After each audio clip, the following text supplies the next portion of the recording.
I got tired watching that. Okay, don't sweat the small stuff, boys and girls. Tonight, Democrats' hearts are going thump, thump, thump, thump, thump, because some new polls that suggest a dead heat. A CBS News New York Times national poll has Hillary Clinton essentially tied with Donald Trump. She's up 46 to 44%, which is, of course, within the margin of error. And yesterday, a Monmouth University poll had Trump beating Clinton 44 to 42% in Nevada. That's right, Nevada, a state where President Obama won by 6 points in 2012.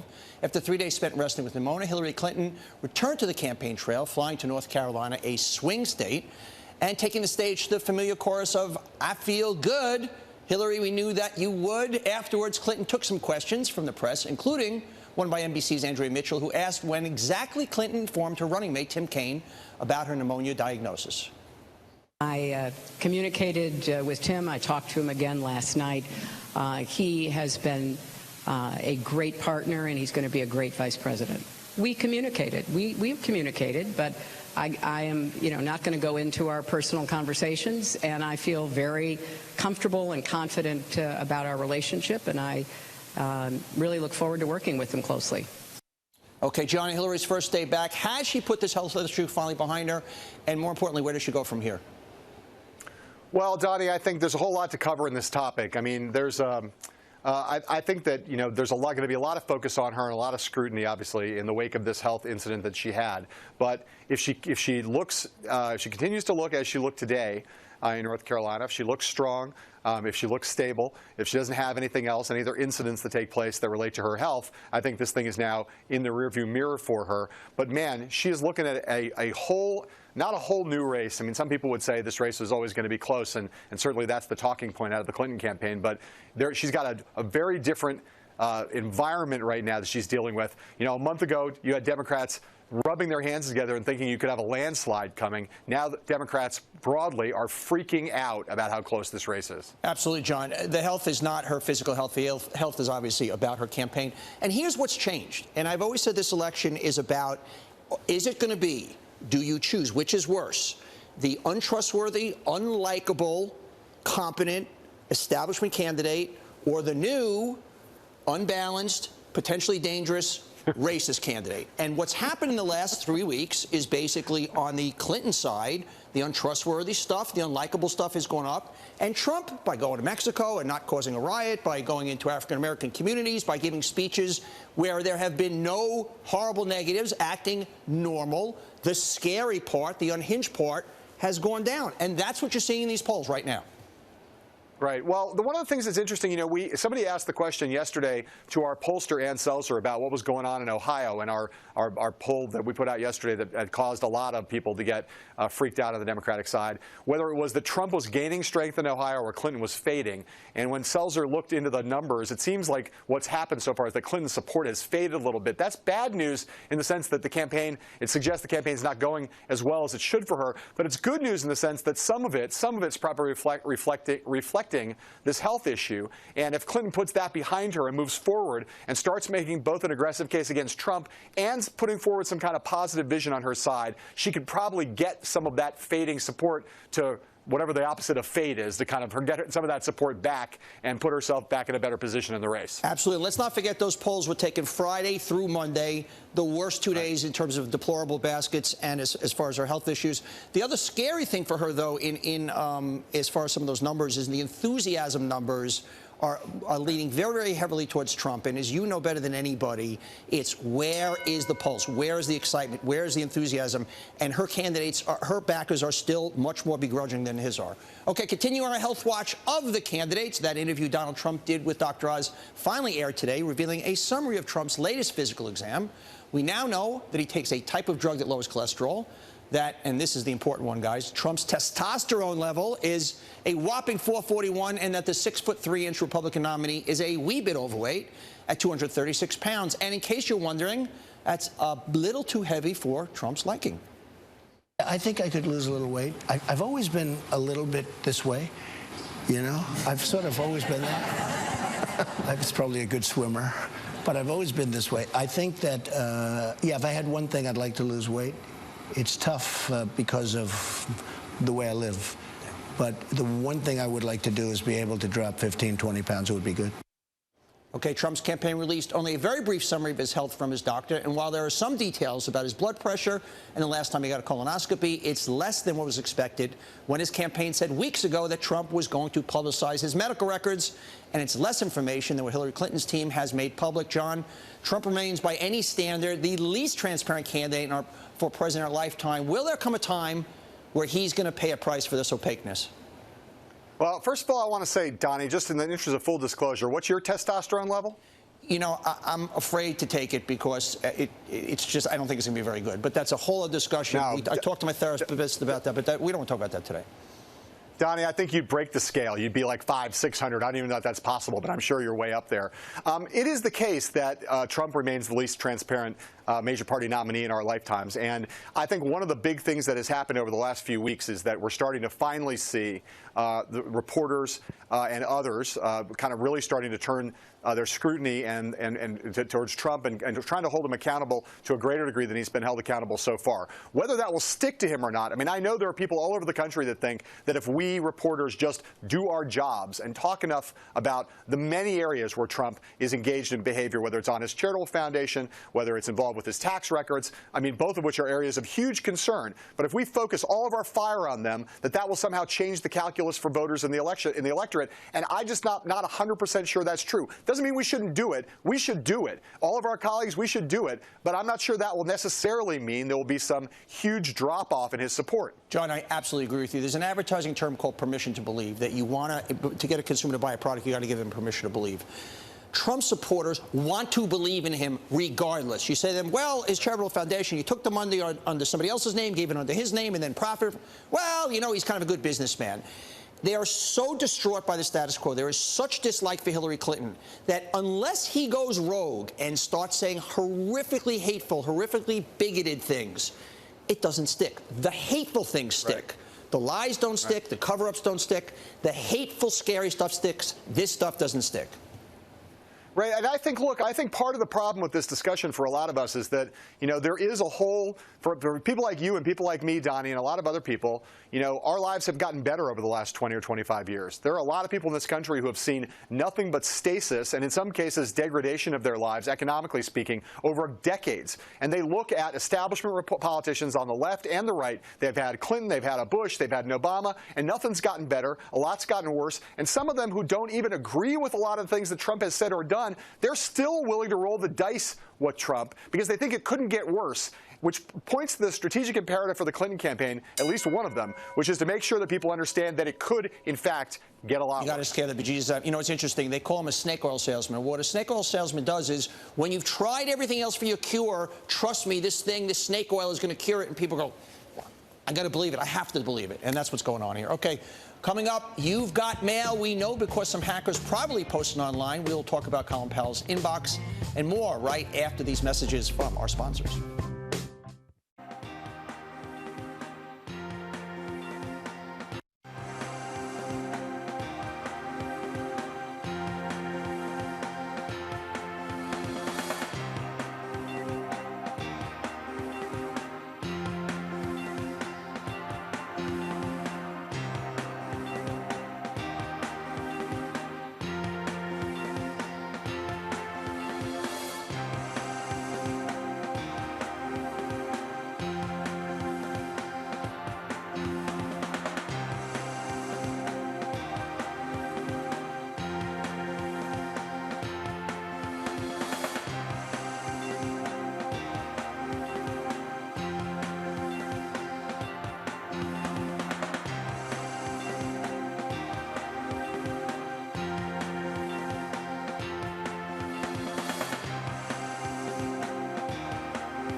And here's your Donald Trump outreach update.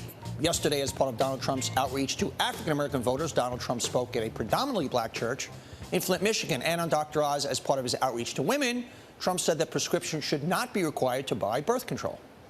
Trump and Ivanka also rolled out their child care proposal that promised, among other things, 6 weeks of paid paternity leave, but Trump has also gotten some blowback.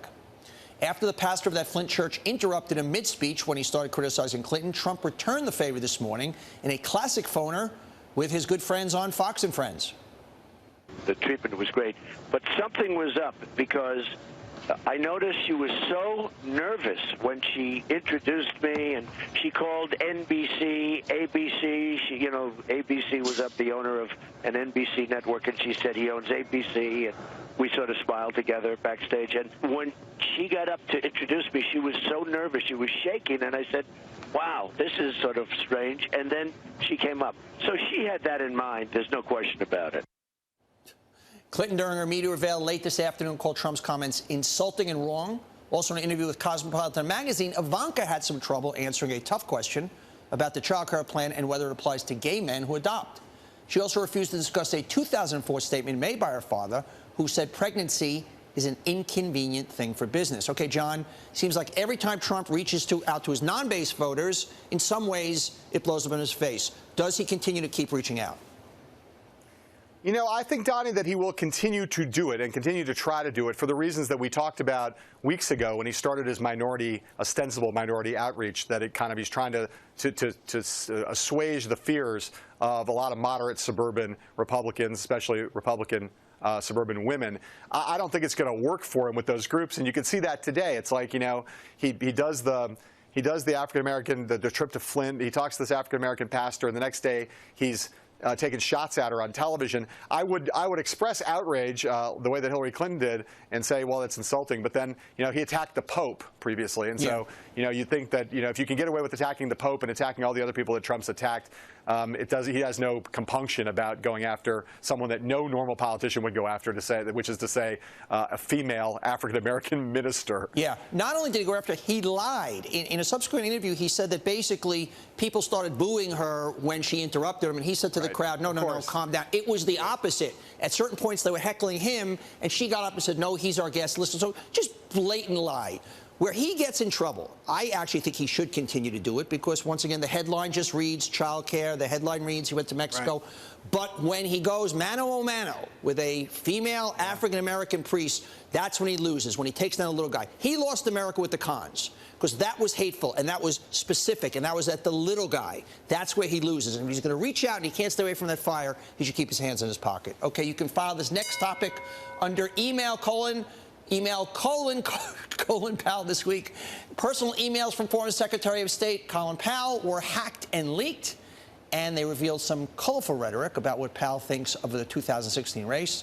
Colin Powell called Donald Trump a, quote, national disgrace, and on Hillary Clinton, he wrote, quote, everything HRC touches, she kind of screws up with hubris. And while Powell called Clinton a friend, he also said that, quote, Clinton comes across as sleazy, and of course, Powell made a not safe for air dismissive reference to Bill Clinton's alleged infidelity. And this morning, Trump responded on Twitter in Trump fashion, writing, quote, I was never a fan of Colin Powell, and after his weak understanding of weapons of mass destruction in Iraq equal disaster, we can do much better. Clinton's dodged questions about Powell and the emails. Okay, John, is this the year of the political hacks? And obviously, this is the highest profile one we've ever seen.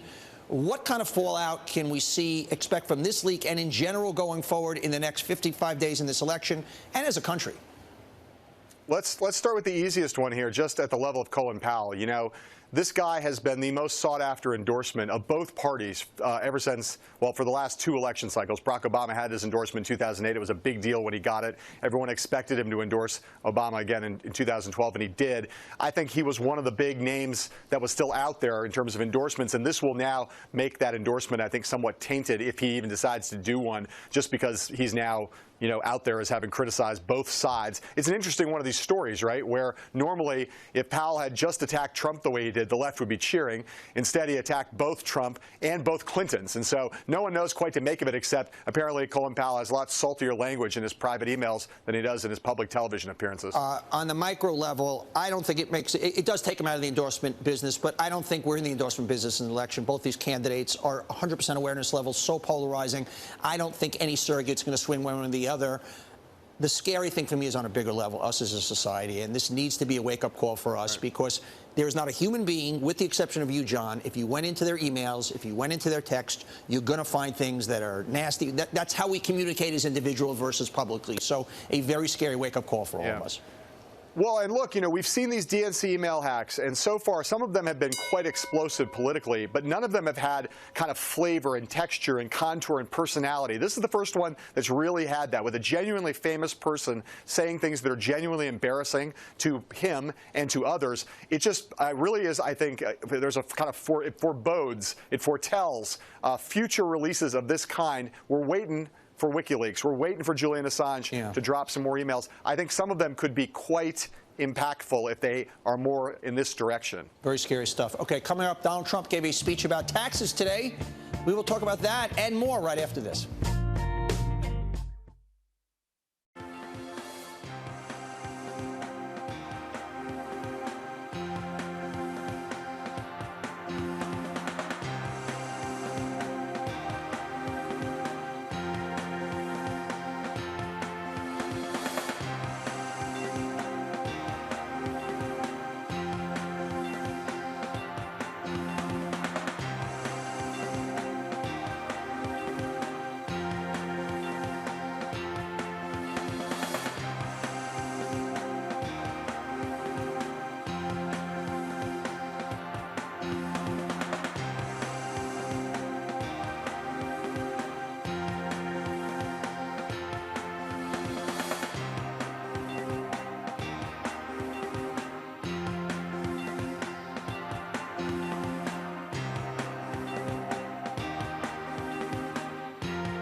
Welcome back. Joining us now is Laura Tyson, the former head of the Council on Economic Advisors under President Clinton, and now a professor of business and economics out at the University of California, Berkeley. Professor Tyson, good to have you with us.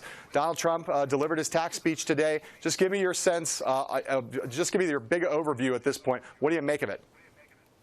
Well, it was a speech that started with taxes and focused very much on taxes. It made an argument which we have heard many times before that really is not supported by data and it's not supported by analysis, and that is if you have very large tax cuts that disproportionately favor the top, through a trickle-down supply-side effect, you will gain so much economic growth that there will be no increase in the deficit, no increase in the debt. He actually put together some remarkable numbers. He started out with the size of his tax cut. He then took away half of the effect on the deficit by saying, well, that would just be growth. He then said his regulatory reforms, that would be another dose of growth. And at the end of the day, well, if we had any deficit reduction left over, it would just be waste, fraud, and abuse. That was, the plan was not a plan. It was not a plan, and it does not have evidence behind it. So, Laura, I believe what you're saying is that you consider this voodoo economics. Would that be a fair description of what you're saying? I didn't use that term. It has been used before to characterize a very similar approach. So we can call it voodoo economics, trickle-down economics, supply-side economics that is not verified in, as I said, in data or in analysis. So, Laura, one of the things that Trump does here is he takes the tax code and says, let's go. Right? He's talking about basically 3 tax brackets. In principle, and is that a good idea? And then in practice, given where he's set those 3 tax rates in those 3 brackets, does it make any sense to you whatsoever? Well, so I don't think that the issue of simplification is really an issue around tax brackets. After all, 3 brackets, you just go and you figure out what bracket you're in. This is actually about the way that our deductions and credit systems work. And so if the issue is simplicity, I would say this is not an issue of the brackets. This is an issue of how our credits and deductions work. And I think that actually the issue of the brackets is really an issue of the rates. It really is an issue, for example, of what the top rate should pay. And one of the things that he didn't mention this morning, but it's very, very important, is that in his corporate tax policy, where he's saying 15%, a lot of the income that is partnership income and high income individuals' income would actually fall to the 15% rate. It actually would not be at his top rate anymore. So there's other things going on there. So it is important to look at the fine print.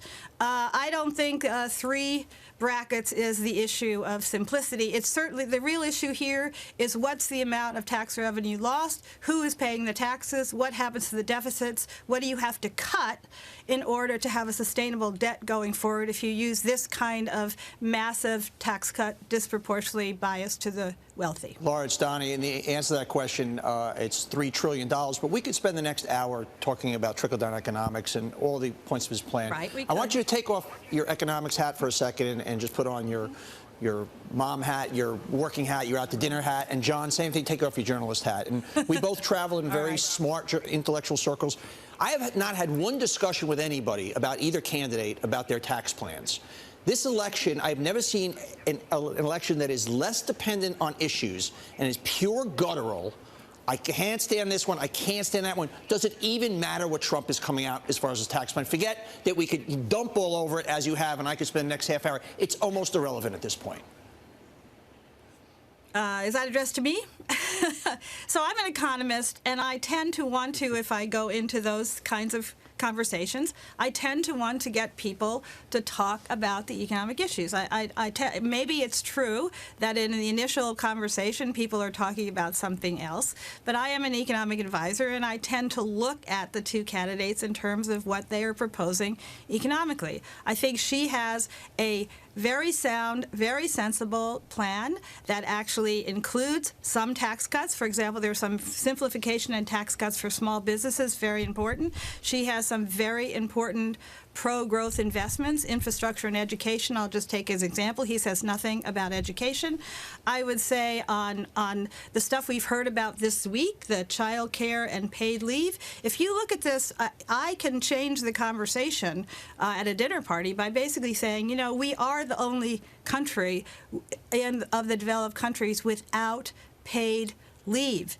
And what she has offered is a plan that is sensible in terms of the extent of time, in terms of the fact that it would cover mothers and fathers, in terms of the replacement value of the wages. Those are things which all the other advanced industrial countries are already doing. Absolutely. And they're doing fine. They're doing fine. So I tend to want to turn it back to the issues I know you do, that because I care you about. are an economist. Let me turn it to the dumber guy, John. John, and you this is what you do for a living. Do you even talk about taxes with people? Do you see any voter bringing? I've never seen anything like this. Whereas even to the point, as Laura says, where you can debunk everything Trump said, I'm going to go back to Teflon Don, it doesn't matter. The issues don't seem to matter, or at least the substantives of the issues don't seem to matter. Well, I think, Donnie, I think it's important, I'm with Laura Tyson on this in the sense that if we have a dead heat race right now, one of the things that we have to try to do over the course of the next 2 months is try to talk about what it would mean if Donald Trump became president of the United States. And these are the policies he's saying he's going to pursue. So it may not matter to a lot of people at this moment, but one of the jobs that we have and one of the jobs certainly the Clinton campaign has is to try to elucidate what the impact would be if Donald Trump's policies were implemented. So, Laura, let me turn the question back to you on this front. What is it how do you explain the appeal that Donald Trump seems to have to working class voters across the country when the policies that he's putting forward are, in your judgment, obviously bad for most working Americans, especially when it comes to this tax plan? Well, you're the political pundit, not I. What I can say I understand makes some sense is that there is a fraction of the Trump voters who indeed have had a difficult time. If you look at that census report that just came out this week. There was a lot of great news in that for the median family. There was a lot of great news in that for lower and middle income families. But on the other hand, if you go back to where they were in 2000, or you go back to where they were in earlier, some of these numbers, 1993, 2000, what you see is that the median household income has actually not recovered to its previous peak. So, therefore, there are a lot of people who are, they don't think the economy is working for them. They're looking for an alternative. They're looking for an alternative. We got to wrap it up. Thank you.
Welcome back, sports fans. We are moving on to our next guest, the great Mike Murphy, Republican super strategist, the guy who ran Right to Rise for Jeb Bush, not with a huge amount of success, but who is one of our favorite guests because he is so damn smart. Mike, thanks to you for coming on the show. I want to ask you this question. I know we should say to everybody who doesn't already know this, Mike has vociferously and adamantly never Trump.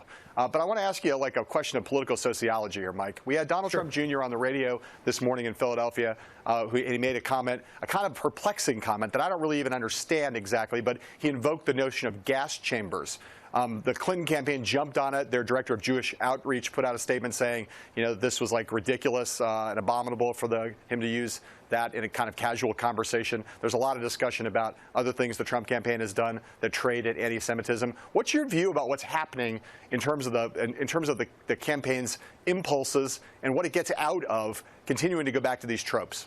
Well, you know, it's a hard one to figure out. Every time things are going right for the Trump campaign, it's like a little secret signal goes off, and they go off either today, his attack on the pastor in Flint, or now this gas chamber thing, which I don't know the full context of, but, you know, that is not John, can I the just normal open and read it so the viewers have it, because it's important, because I was offended when I saw it. Donald Trump said, he's talking about Hillary Clinton, the media has been her number one surrogate. Donald Trump Jr. Donald Trump Jr., yes, Right. sir. The media has been her number one surrogate in this. Without the media, this wouldn't even be a contest, but the media has built her up. They've let her slide on every indiscrepancy, on every lie, on every DNC game, trying to get Bernie Sanders out of this thing.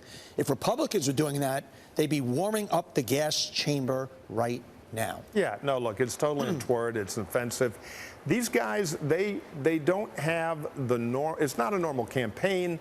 It's not really a normal anything, and they fly by the seat of their pants, so you get this kind of language, and, you know, they'll pay a price for it. But it's a pattern that never ends, and it'll continue in the future. Yeah, John, it's interesting. I was taken, I didn't even know we were going to talk about that today. I was completely taken aback by that as a Jew. To anybody that it's even part of their vernacular to kind of just flippantly use, oh, they be warming like that. I didn't even know that expression existed, warming up the gas chambers. That was disgusting and offensive. And I think he owes all Jews an apology for that. Yeah, and frankly, I'd like to hear something from the candidate about it, because, you know, you can have a family member who says something offensive, but what we're judging in a campaign is the quality of the person running for president, who becomes a moral authority in the country, and he should say something about this and repudiate it. But he won't. He's Donald Trump. He's this is Donald Trump Jr., yes. Yeah, but still, he was speaking as a surrogate for his dad. The campaign owns this, and they ought to do something about it. The candidate has been offered many opportunities to distance himself or repudiate various kind of anti-Semitic tropes that have appeared on tweets and anti-Semitic people that they have retweeted in various situations. He never has done it. I can't really figure out what he thinks he's getting out of that. But Mike, let me ask you a question about the state of the race right now. I saw you out in L.A. right before Labor Day weekend. You and Bob Shrum. You both told me at that point, that's not that long ago, you told me the race was over. That Friday before Labor Day. Doesn't seem like the race is over right now. What's going on? Well, Shrum said it was probably over, and I said I thought Trump was going to lose. But look, we all work in a business where it's unacceptable for a race to be over. Every day has news. Now we've got new polling data that shows, in the bouncy day-to-day, somewhat silly manner of polling data, the race tightening a little bit. But every time the race tightens, which starts all these alarm bells ringing of, oh my goodness, it's tight, it's tight, it's tight, it's never Trump really rising so much as Hillary Clinton dropping down. They're both in the low 40s. I think there's a new 42-42 zip poll coming out. That means they're both sitting down on the party-based vote. It means people don't like either of them. The question is, what is the vote between 42 or 43 and 48, 49 or 50, depending on how the third-party folks do? What do those voters look like? You have to land somewhere at the end of the election, and they look a lot more like anti-Trump than pro-Trump voters. Mike, you cannot argue with the momentum, and I know you've advised for the red team. Let me put you on the blue team for a second. Yeah. If I was advising Hillary, and I'd like to know what you would say, I would say at this point, you cannot run out the clock. And you can't merely just say he's dangerous. You have to go on the offense. You have to be, in a very prosecutorial kind of way, so laser sharp, so aggressive, back him up. You can't just play defense or play neutral at this point. Correct or incorrect? Well, I never believe in playing defense, but I think the offense that Hillary needs to play is on Hillary. What's holding Hillary back is Hillary's problems, and they're enormous. But I don't think you're going to change that. Trump's problems are built in, and it's going to be hard to make those much worse. The problem is people are rejecting Hillary Clinton for a lot of reasons that Hillary Clinton and her campaign have created. They have to up that game to take the advantage of the structural advantage they've got, and they're not. They've had a terrible 10 days, which is why things are tightening up in these polls, in my view. Donnie, I'm going to continue. Mike, I'm going to continue what Donnie just said, making you basically act like a Hillary Clinton advisor at this point. If the problem is enthusiasm among members of the Obama coalition, particularly the non-white components, what would you advise her to do to fix that problem? Well, first, if I've got to give Hillary advice, next time I don't want water, I would like something a little stronger here. I don't think the problem really is base enthusiasm, but what you do is you turn the president loose. Her problem is swing voters who tend to be more fiscally conservative or are looking for somewhere to land, and she's got to roll out a welcome mat for them and be careful of the ideological stuff that makes it very hard for swing voters who tend to be more fiscally conservative and some disaffected Republicans to land with her. I would not double down on Republican-based politics. And I think the president and other surrogates in the minority community can do some of that. But look at those polls. Trump is losing minorities by essentially infinity. That's not their problem. Their problem is swing voters who don't like Hillary and don't like Trump, and they got to win that jump ball. John, let me ask your enthusiasm. I would gin up the enthusiasm for the fear of Trump. That is the Hillary play. You have to disqualify him. You are not going to change the opinion of Hillary Clinton. He is so all over the place on any given day, you can spike him in the other direction. But they've been investing a lot in that. They've been doing scary Trump for a while, and it's worked. But I don't know how much is left. He hasn't been scary. You got to poke him to make him even more. Well, and bring on the debates, because Trump will always in the end be Trump. Okay, Mike Murphy, thank you. When we come back, a look into Trump's charitable giving, or lack thereof. And if you're watching us in Washington, D.C., you can now listen to us on the radio at Bloomberg 99.1 FM. We will be right back.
Joined now by a man whose reporting has been called, quote, disgusting by Eric Trump, and that's probably because he's a journalist who has been doing the most digging into the Trump Foundation over the past few months.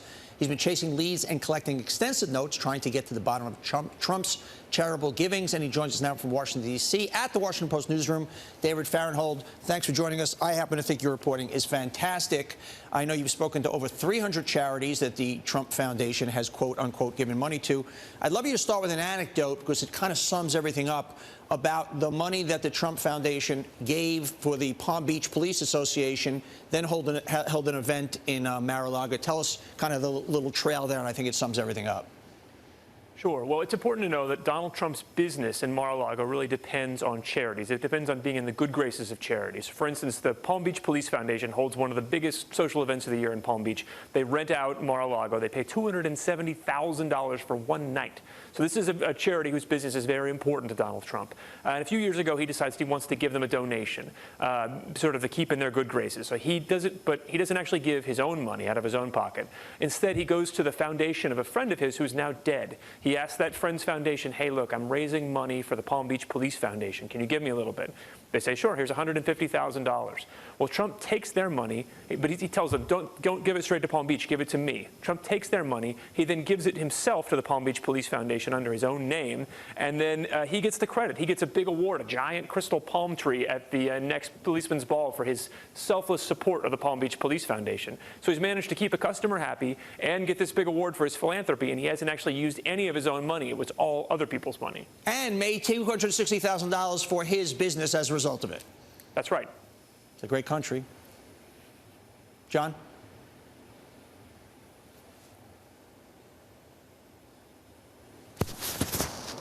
Guys, I can't hear John. The totality of the work has been incredible. John's microphone. Okay, he's back. John, we didn't have you for a second. The work's been.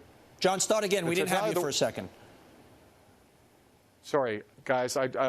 David, the totality of the work you've done, David, has been kind of great. I just want to know what you think at this point in toto. What's the takeaway? I mean, people have now come to the conclusion, looking at all the work you're doing, and the people are saying, you know what? It looks like these charities are totally corrupt. Is that the kind of conclusion that you're ready to draw at this point?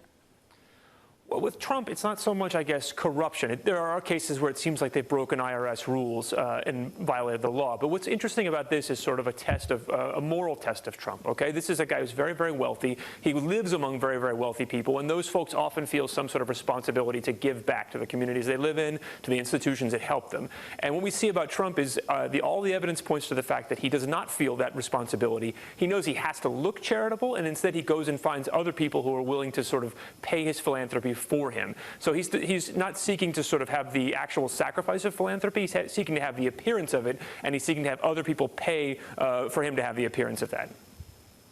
Right. And David, I want to ask you a question about taxes. You know, it seems to me that one of the big stories you've been on, of course, is the illegal donation that the Trump charity, the Trump Foundation, gave to Pam Bondi's super PAC, or PAC. The question that we always get asked is, what would we actually learn if we had Donald Trump's tax returns? From the standpoint of what you're looking at, what would you learn if you had Donald Trump's tax returns?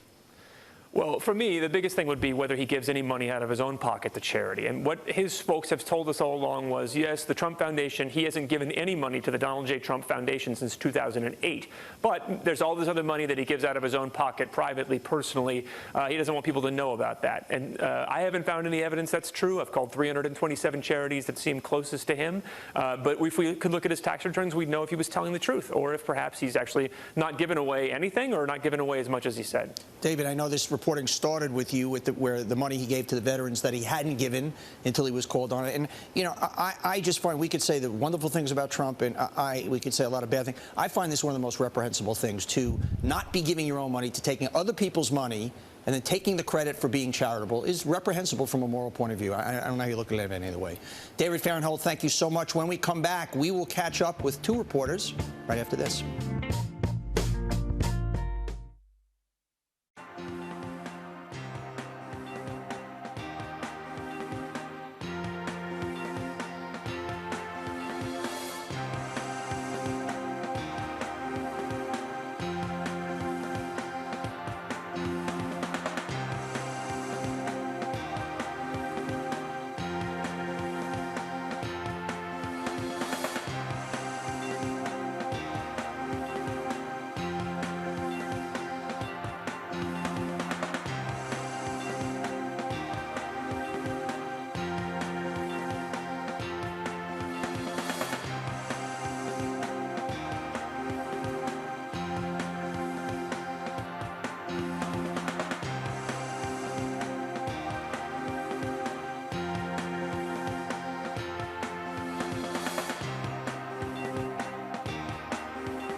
We are joined now by two of our favorite political reporters, the great Casey Hunt of NBC News, who is by the Brooklyn Bridge, and the magnificent James Pindell of the Boston Globe, who is in Beantown. Guys, great to have you. I want to start with you, Casey. Hillary Clinton back on the campaign trail today, doing an event, doing an avail. What are your takeaways from her first day back out there? Well, John, I think first and foremost, her team seems to be trying to use humor to handle this event. Brian Fallon, for example, sent me a statement last night about Trump, talking about her lying in bed by saying, Donald seems cranky, maybe he needs a Happy Meal.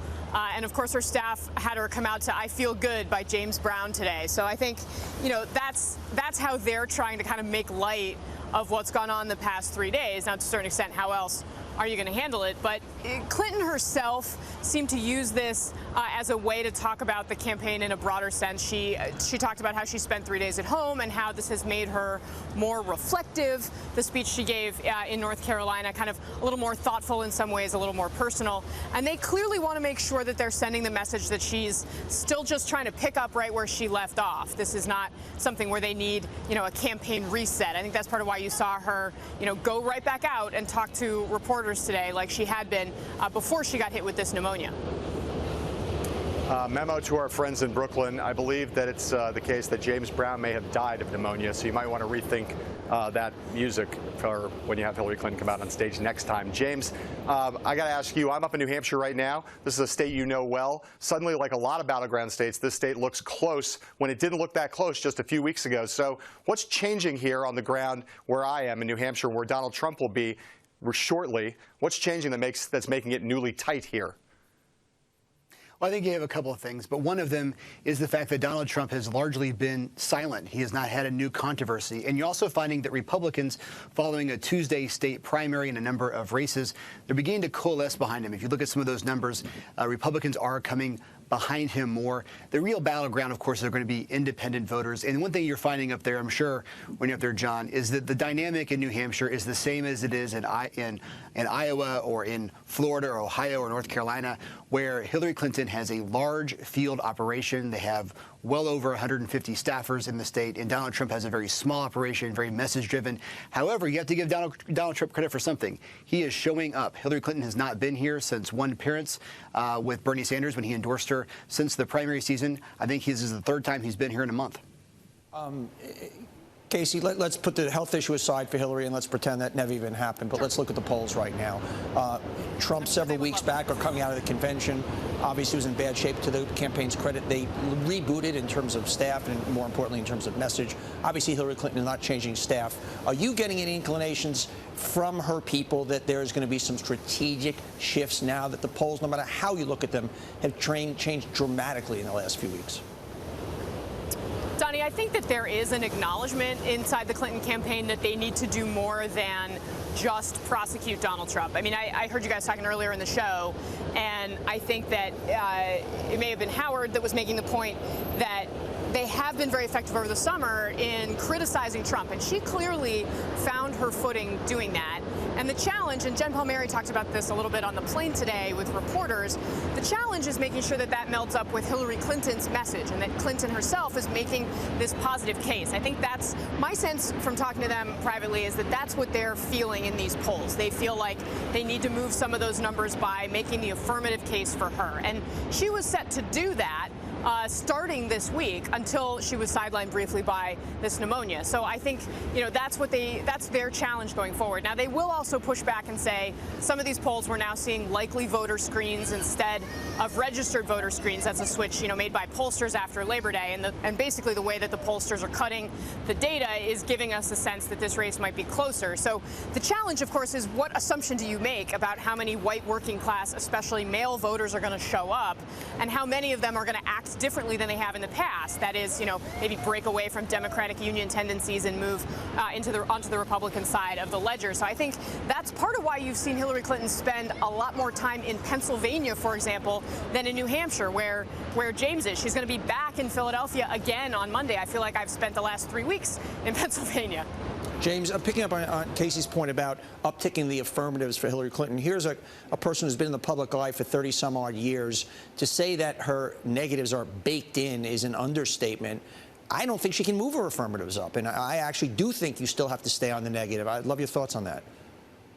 Well, one thing that has changed, I thought you saw this really at the beginning of her speech today in North Carolina, is this has become a campaign really over the last month or so that has been entirely about the particular candidates. We're discussing who is more racist one week, but we weren't discussing racism. We're discussing this week who's healthier, but we aren't discussing health care. We're discussing Hillary Clinton's emails, but we aren't discussing whether or not the NSA should snoop on yours. It's been a campaign that's really been based on the candidates and not the voters. And I thought one thing you saw, whether it's in the affirmative or not, is a different focus today, particularly from Hillary Clinton in the beginning of that speech, that she's going to be more focused on the voters. And I think one thing is you're going to have to see from Donald Trump is if he makes that pivot the same way. Casey? James, I'm curious about... Go ahead. I'm sorry, John. I'm curious about one thing.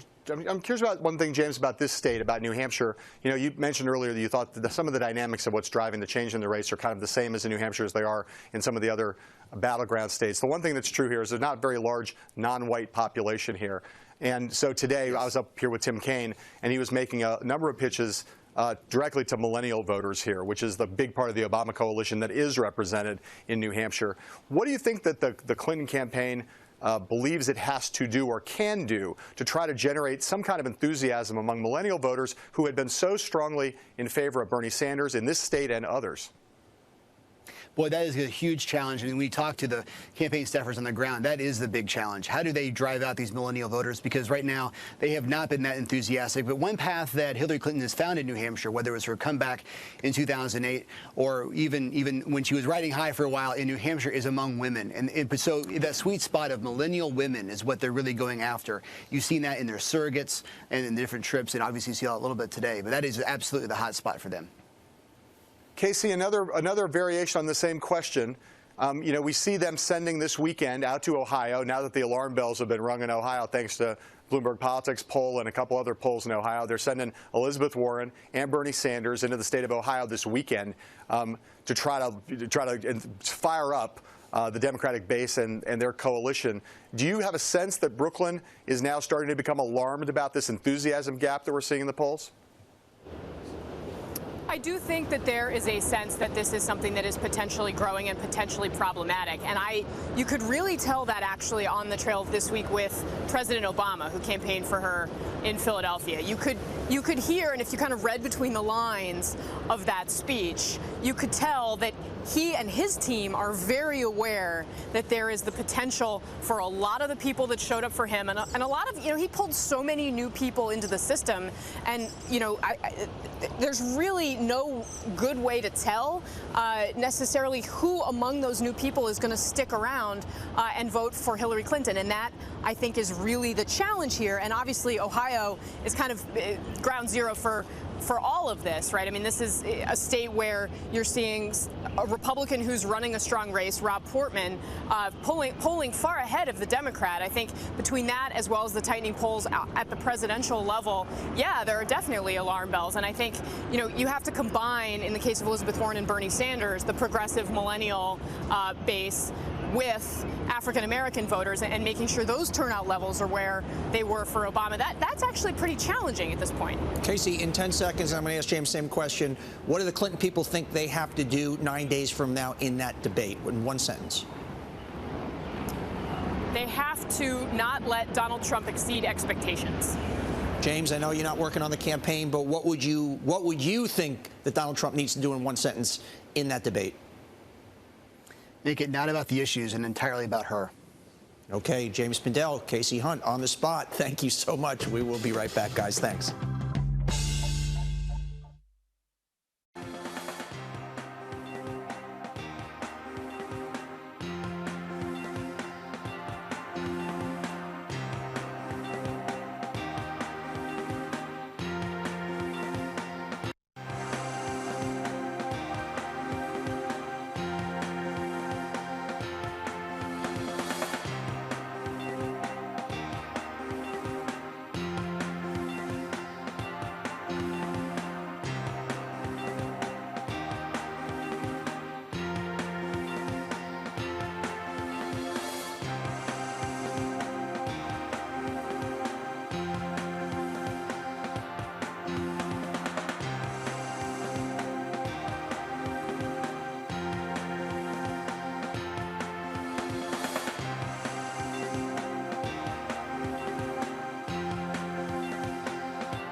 Thanks to my hero, John Heilman, for letting me protect the studio while he is happy warrioring out in New Hampshire. And thanks to my good friend Mark Halpern for letting me fill his unfillable seat. And head to BloombergPolitics.com and check out Bloomberg Business Week's special election issue. While you're there, sign up for Bloomberg Politics midday newsletter. It's called The Brief and has everything you need to know about the 2016 race each day. Up next on Bloomberg TV, Emily Chang talks to the CEO of Sunrun about the future of solar energy. That's on Bloomberg West. Thanks for having me, guys. We'll see you tomorrow. Sayonara.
I'm Mark Crumpton. You're watching Bloomberg West. Let's begin with a check of First Word News. After being sidelined with pneumonia, Hillary Clinton returned to the campaign trail today.